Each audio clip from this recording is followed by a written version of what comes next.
So this is question number 41, KVS PhD Physics 2017, and this question is based on Gauss law, which states that the electric flux is equal to Q by epsilon naught. Although we will use this formula, that is the electric flux is equal to E dot ds, or we can say that electric flux is also equal to E dot area if we know exactly the total surface area. So in this question we will try to use this formula, means the electric flux is equal to dot product of the electric field and the surface area.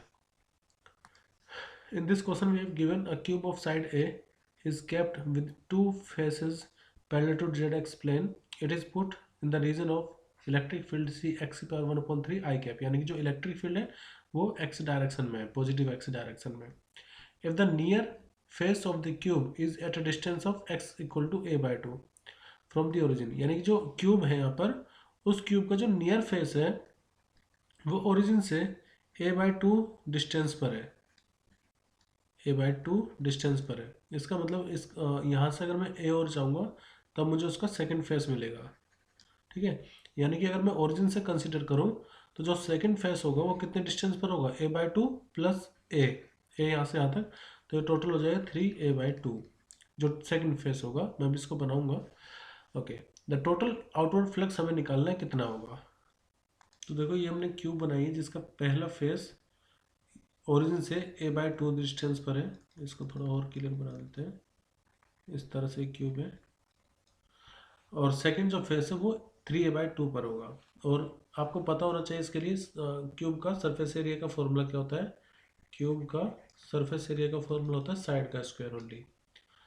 Sorry, cube का 6a² होता है, लेकिन एक surface अगर मैं एक just surface लूँ, एक स्क्वायर की तरह वो काम करेगा, तो सरफेस एरिया ऑफ स्क्वायर कितना होगा, साइड का स्क्वायर. तो उसी का हमें इस्तेमाल करना है. अब देखिए जो इलेक्ट्रिक फ्लक्स होता है वो डॉट प्रोडक्ट पर डिपेंड करता है, यानी कि आप इसको ऐसे लिख सकते हैं E/S cos थीटा. और ये जो थीटा होगा ये एंगल होगा इलेक्ट्रिक फील्ड और जो नॉर्मल होगा सरफेस का उसके बीच में. अभी जो इलेक्ट्रिक फील्ड है इस क्वेश्चन में वो गिवन है कि वो पॉजिटिव एक्स डायरेक्शन में है. तो मान लेते हैं पॉजिटिव एक्स डायरेक्शन में इलेक्ट्रिक फील्ड है और इसकी वैल्यू हमें गिवन है इक्वल टू cx⁻⁴, यानी कि जो इलेक्ट्रिक फील्ड है वो एक्स पर डिपेंड कर रही है, यानी कि किस डिस्टेंस पर आप देखोगे उस हिसाब से इलेक्ट्रिक फील्ड वेरी करेगी. ओके, यानी कि फर्स्ट सरफेस के लिए इलेक्ट्रिक फील्ड हम एक्स की वैल्यू a/2 लेंगे और सेकंड सरफेस के लिए इलेक्ट्रिक फील्ड की में जब आप वैल्यू पुट करोगे एक्स की तो वो 3a/2 चलेगी. ये मैं भी समझाऊंगा कैसे.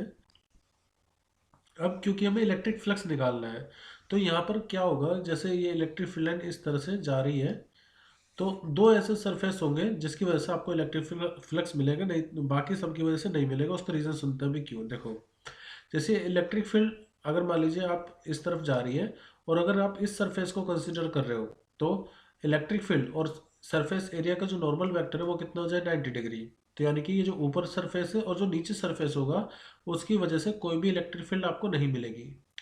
आप ये भी सॉरी इलेक्ट्रिक फ्लक्स नहीं मिलेगा. आप ये कह सकते हैं कि जहाँ जहाँ पर नॉर्मल वेक्टर और इलेक्ट्रिक फील्ड के बीच का एंगल 90 डिग्री होगा उन सरफेसेस के लिए कोई भी फ्लक्स नहीं होगा. और ऐसे चार सरफेस होंगे. कौन से, एक ये ऊपर वाला, एक जस्ट इसके अपोजिट नीचे वाला, एक जो सामने है और एक जस्ट इसके पीछे अपोजिट में वो वाला. तो ऐसे चार सरफेस हो गए जिसकी वजह से इलेक्ट्रिक फ्लक्स नहीं मिलेगा क्योंकि इलेक्ट्रिक फील्ड और सरफेस एरिया के बीच में 90 डिग्री का एंगल बन रहा होगा. तो अब वो सरफेस कौन से होंगे जिनकी वजह से इलेक्ट्रिक फ्लक्स हमें मिलेगा. तो देखो ऐसे दो सरफेस होंगे. एक तो मैं इसको मान लेता हूँ ये जो ये वाला सरफेस है, यानी कि इसको मैं मान लेते हैं लेफ्ट साइड लेफ्ट, और ये जो ये वाला सरफेस है इसको मान लेते हैं आर. तो लेफ्ट साइड और जो राइट साइड है इस क्यूब की, उस सरफेस की वजह से आपको कुछ ना कुछ फ्लक्स जरूर मिलेगा. तो कितना होगा, देखो फ्लक्स टोटल जो फ्लक्स होगा वो इक्वल होगा राइट प्लस जो फ्लक्स आपको लेफ्ट सरफेस की वजह से मिल रहा है. अब इनका नॉर्मल वेक्टर हमें देखना पड़ेगा और जो इलेक्ट्रिक फील्ड है उनके बीच की डायरेक्शन हमें देखनी पड़ेगी. तो अगर मैं राइट सरफेस के लिए मानूं तो राइट सरफेस के लिए नॉर्मल वेक्टर इस तरफ है और इलेक्ट्रिक फील्ड भी इसी तरफ है. तो यानी कि इसके लिए जो एंगल हो जाएगा थीटा वो हो जाएगा 0 डिग्री. लेकिन जब आप लेफ्ट सरफेस की बात करेंगे तो नॉर्मल वेक्टर हमेशा आउटवर्ड होता है और नॉर्मल होता है. तो इसके लिए एरिया नॉर्मल वेक्टर इस तरफ है जबकि इलेक्ट्रिक फील्ड इधर जा रहा है, तो यहाँ के लिए लेफ्ट सरफेस के लिए थीटा की वैल्यू हो जाएगी 180 डिग्री। ठीक है, क्योंकि हमें इलेक्ट्रिक फील्ड और सरफेस एरिया मतलब जो नॉर्मल वेक्टर है उसके बीच का एंगल देखना होता है, और नॉर्मल वेक्टर हमेशा बाहर की तरफ होता है परपेंडिकुलर टू द सरफेस। इसलिए राइट मोस्ट सरफेस के लिए ये एंगल 0 डिग्री होगा, लेफ्ट मोस्ट सरफेस के लिए ये एंगल 180 डिग्री होगा। अब वैल्यू पुट करते हैं। देखो, जब आप राइट सरफेस के लिए फ्लक्स लोगे तो वो ई डॉट डी एस के बराबर होगा। तो electric field for the right surface into surface area कितना होगा, देखो वो हो जाएगा साइड का स्क्वायर, क्योंकि स्क्वायर की तरह है ना, तो साइड का स्क्वायर। अब यहाँ पर आएगा कोस एंगल, मतलब एंगल कितना आ गया कोस 0 डिग्री, फिर प्लस सरफेस जो लेफ्ट सरफेस है उसके लिए इलेक्ट्रिक फील्ड लेफ्ट वाली, ये भी बताऊंगा कितनी होगी, इनटू देखो इसका ये भी तो एक स्क्वायर है तो इसका एरिया सेम ही रहेगा, एक का स्क्वायर, और यहाँ पर चलेगा कोस 180 डिग्री।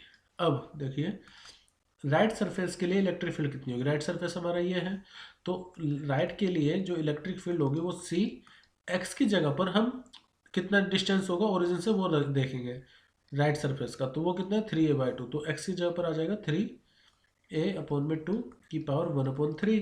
तो ये तो राइट सरफेस के लिए आ गया, वो हम यहाँ पर पुट करेंगे c, और 3a/2 की पावर 1/3 इंटू में a का स्क्वायर, और ये 1 हो जाएगा। फिर देखो कोस 180 की वैल्यू होती है -1, कोस 180 की डिग्री की वैल्यू होती है -1, तो जब आप -1 यहाँ रखोगे तो माइनस बाहर आ जाएगा। अब लेफ्ट सरफेस के लिए इलेक्ट्रिक फील्ड कितनी होगी, तो देखो लेफ्ट सरफेस के लिए मैं यहाँ पर कर देता हूँ लेफ्ट सरफेस के लिए सी, एक्स की वैल्यू हम यहाँ से यहाँ तक लेंगे a/2, क्योंकि यहाँ पर x आएगा ना, x की पावर 1/3, तो लेफ्ट सरफेस के लिए x की वैल्यू हो जाएगी 1/a/2, तो c a/2 की पावर 1/3।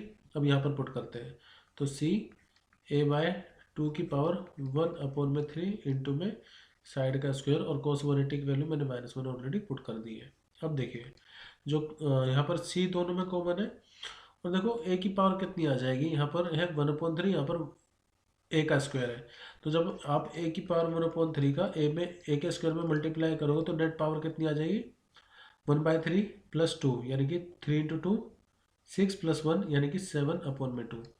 तो c और a की पावर 7/2 तो हम कॉमन ले लेंगे, और यहाँ पर बचेगा 3/2 की पावर 1/3 माइनस 1/2 की पावर 1/3।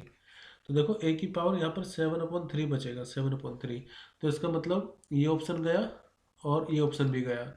a की पावर 7/3, a की पावर 7/3 b और c में आ रहा है, और c तो है ही है।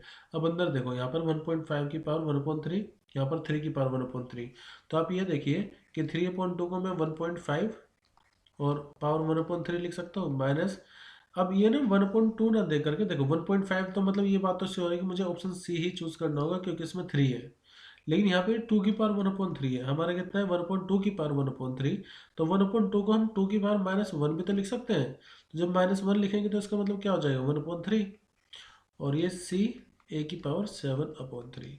तो हमारा जो करेक्ट आंसर होगा वो होगा ऑप्शन बी।